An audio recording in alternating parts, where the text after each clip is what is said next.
living, breathing, beautiful, nurturing, diverse, conscious Earth. A sovereign vessel sailing upon a fantastic ocean of space. Humans, animal, intelligent, scientific, created, destroyed, and fashioned from the Earth. An extension of the Earth. A part of the Earth. You are a vessel born in the sovereign waters of a mothership, with free right of innocent passage through territorial and international waters. And under the United Nations law of the sea, the internal waters of a sovereign state, like the internal waters of your mothership, shall be protected from piracy.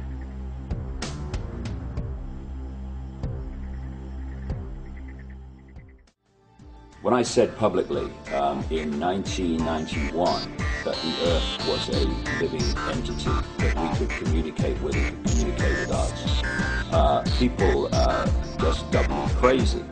And now we're seeing scientists who have studied this coming to the same conclusion. The bottom line is this: everything is conscious. What we call creation is like an ocean of infinite energy, which is manifesting itself in different forms. It's like we may perceive ourselves as droplets, if you like, individuals. But if you put a droplet in the ocean, where does the droplet end and the ocean start? The ocean is the droplet is the ocean, and it's the same with us. You may look as you do, I may look as I do, that wall may look as it does, but they're all expressions of the same energy field, manifesting in different ways. So of course the planet itself is a living, thinking, emotional entity, and we are interacting with that energy field. And one of the things the Illuminati have set out to do and are trying ever more to do in the material world.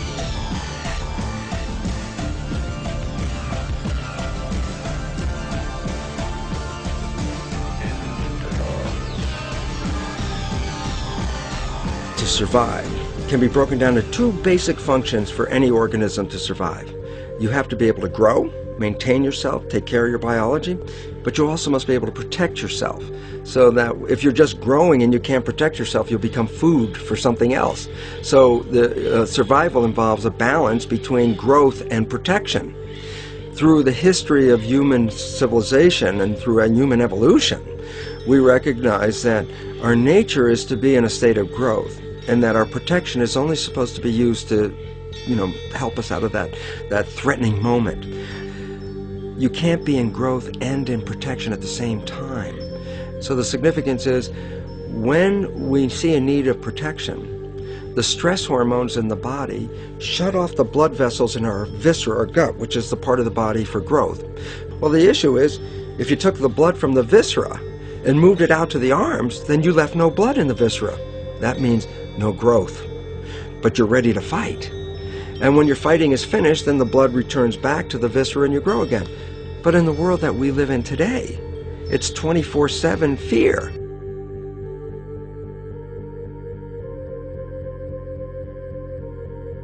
So we have a continuous dripping of that stress hormone into the body. It's just dripping all the time, getting us ready to run or fight or flight at any moment. At the drop of a hat, we're ready to go because we're on guard.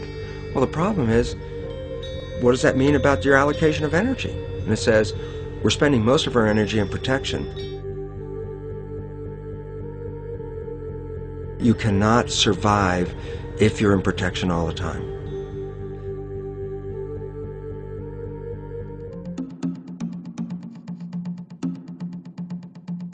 Carl Jung discovered that there is a collective unconscious connected to all humans, meaning that the whole of humanity shares a single mind with one another. This is evident in the world through accounts of shared mythology and symbols, the study of morphic fields, and with the science of kinesiology. This collectivity is a global example of the unconscious mind of the human body in which trillions of cells share a similar signal. This parasite, called our false ego, requires a continuous flow of sustenance to survive. Food, fuel, and any other form of sustenance is energy. Human consciousness is an electromagnetic field of energy. When this potential energy is utilized, it then releases kinetic energy, which is used to perpetuate the false ego. This scenario occurs in the smallest parasitic organisms, all the way to a collective organism called humanity. A parasite will release chemicals that cause the host to crave the sustenance that the parasite needs to survive. As long as the host is unaware, it will keep feeding the parasite and starving itself.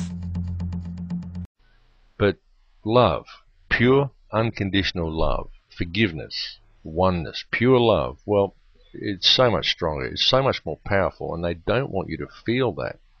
Unconditional love, non-judgmental, unconditional love, it's very, very powerful stuff, folks, and they really don't want you channeling this stuff into the field. That's the stuff they want you to avoid at all costs, and they fear it when people center themselves in that stuff, in that center of love, because when they do, the system has no power over them. And even realizing this, just coming to the understanding that this is truly how it works, it's very empowering, folks. Just waking up to the true nature of reality, it's a wonderful realization. It's an inner knowing, and I've also said on many, many occasions that it really is worth stopping and taking the time to look and feel it, because once you know it, you can't unknow it. And from that moment forward, your life changes dramatically. It truly is a wonderful thing. And when you know it, well, this reality simply holds no fear for you anymore. No fear, no obstacles. I mean, as the late Bill Hicks used to say, it's just a ride, folks. It's just a ride, and we can change it any time we want. It's simply a choice right now between fear and love.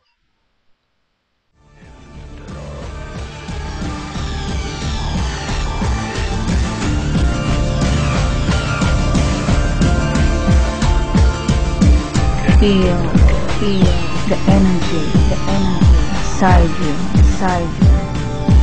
Know how you become spiritual. Don't ever be sad because that's bad.